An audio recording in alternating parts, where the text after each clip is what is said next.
One weekend, they sought respite from the city clamor by embarking on a fishing expedition in the forest.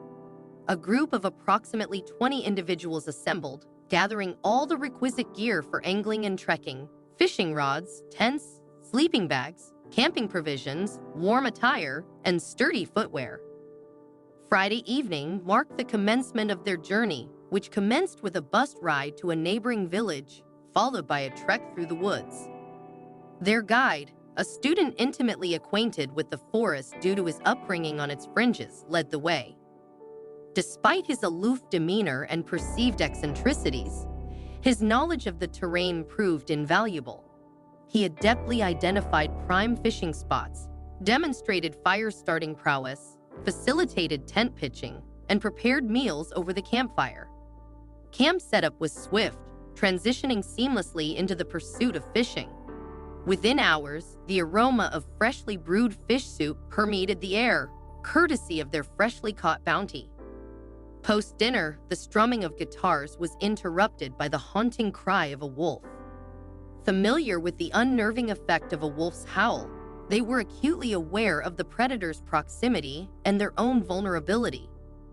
Recognizing the imminent danger, fear gripped them, disinclined to confront the wild creature unarmed.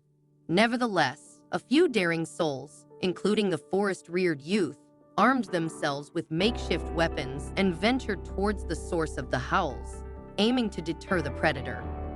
Their resolve faltered as the chorus of canine barks joined the symphony, heralding an unexpected development in their forest escapade.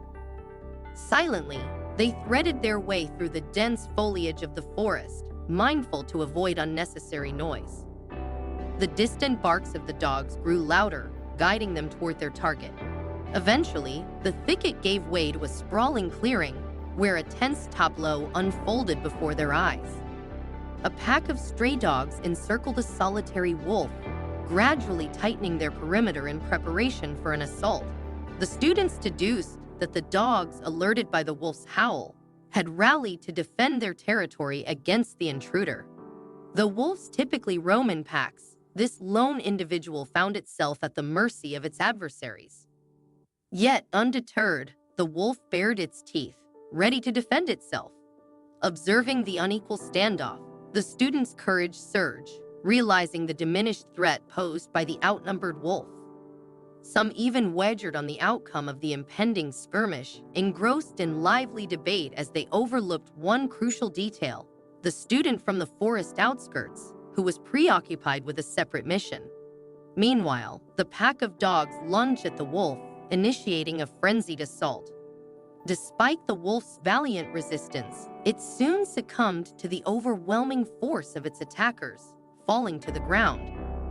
At that pivotal moment, the forest-raised student emerged from concealment, brandishing a makeshift weapon and emitting dog-like snarls.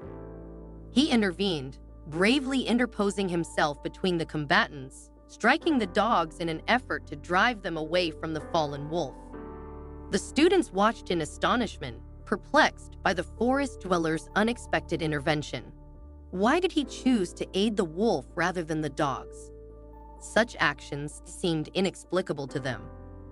Undeterred by their bewilderment, the forest dweller persisted in his defense of the wild creature. Eventually, the dogs relented, retreating into the depths of the forest. He then knelt beside the motionless wolf, tenderly placing a hand on its neck. His whispered words remained unheard by the onlookers, who could only gaze in stunned silence as he offered solace to the injured animal. In that moment, the wolf stirred, its gaze meeting that of its rescuer. With assistance, it managed to rise to its feet. For a lingering moment, they locked eyes, a silent exchange of understanding, before the wolf hobbled off towards the sanctuary of the forest, vanishing into the dense undergrowth. On their journey back, the students couldn't help but inquire why he had chosen to aid the wolf over the dogs. In response, he revealed a poignant tale from his past. As a young child, he and his father had stumbled upon a frail wolf pup in these very woods. Alone and vulnerable, the pup would have perished had they not taken him into their care. Under their roof, the wolf pup thrived, forging a bond with the boy through play, nourishment, and companionship. Yet, despite their growing attachment, the boy's father insisted the wild creature belonged in the forest amongst its kind. Reluctantly, they released the now strengthened wolf back into the wild. The boy mourned the loss of his friend, but understood the wolf's rightful place was in the wilderness. When he encountered the injured wolf, it felt like a reunion with his cherished companion, prompting him to act without hesitation. Regrettably, the group failed to grasp the depth of his connection to the wild. Instead, they deemed him eccentric, opting to keep their distance for the remainder of the weekend. His tale, like the brave act of compassion that followed, faded into obscurity, illustrating a sobering truth. While animals can express gratitude, human hearts often remain closed to empathy and understanding.